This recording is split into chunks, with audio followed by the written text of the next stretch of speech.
Oke, shalom semuanya.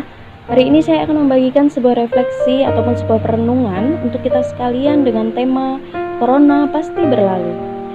Ya, kurang lebih udah 3 minggu ini ya kita digemparkan dengan penyakit yang disebut sebagai COVID-19, di mana persebarannya begitu sangat cepat dan membuat kita semua menjadi sangat resah.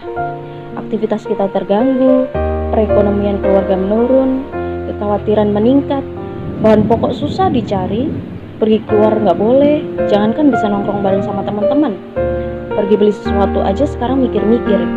Nah, inilah sekarang situasi yang saat kita hadapi. Miris sekali ya, bahkan sampai saat ini kita bingung harus bagaimana. Apalagi kan kita ini sebagai orang Kristen, harusnya Tuhan tolong kita dong, tapi kenapa masih aja dikasih kayak begini ya? Nah, untuk menjawabnya, yuk kita sama-sama buka dari 2 Tawarik 7 ayat 13 sampai 14. Saya bacain ya buat kita semua. Demikian bunyi firman Tuhan.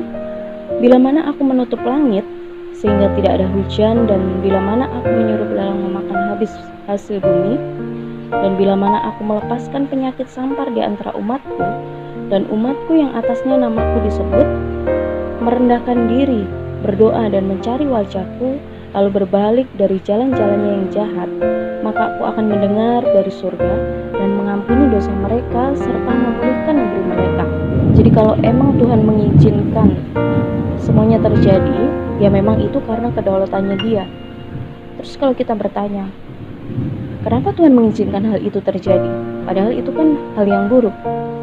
Sedangkan bukankah Tuhan itu harusnya memberikan rancangan damai sejahtera buat kita? Nah, di sini kadang kita sering bingung ya. Tapi coba deh kita introspeksi diri kita. Tuhan juga pengen negur kita loh dari apa yang udah kita lakuin. Kita cuma bisa protes sama Tuhan. Kenapa Dia izin semua ini terjadi?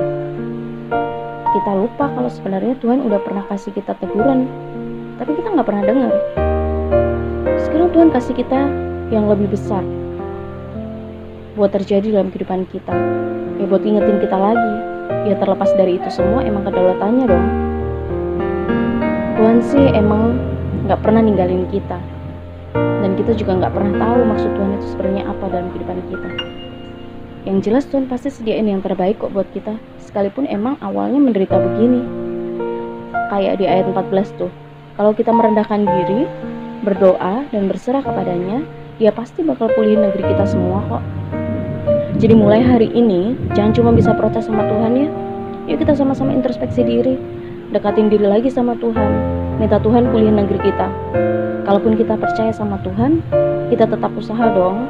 Jangan karena kita yakin Tuhan tolong, terus kita seenaknya sendiri, pergi jalan-jalan, tanpa masker, gak jaga kesehatan, dan lain sebagainya. Kita harus realistis. Tuhan juga pakai para pemerintah buat tangani ini semua kok. Jadi, mari kita semua tetap tenang, berserah kepada Tuhan ya. Kita sama-sama putuskan rantai penyebaran COVID-19. Tuhan pasti akan pulihkan Indonesia dan Corona pasti berlalu. Tuhan Yesus memberkati. Amin.